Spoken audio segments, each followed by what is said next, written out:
मारे खोइया जैसन तू त लागेलू ये जान खऊ रहिया जैसन तोरा 10 गो यार त तो बाड़ी रे छिनार भगवान कर धल तो के हैया हाय रे हर जइया हाय रे हर जइया हाय हर जइया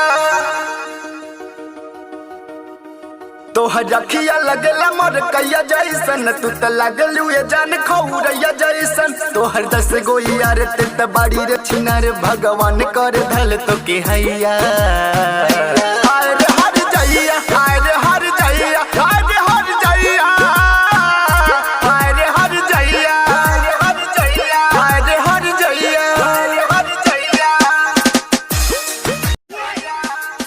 जाल में तू सबको फंसाती हो किसी को भी कुछ न दिखाती हो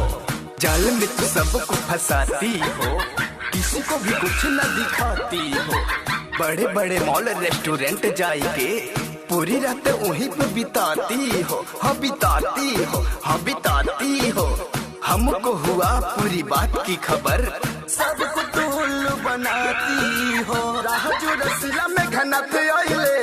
आगे पीछे घूमल न कुछ पहिले राह जो रसीला में घना थे आइले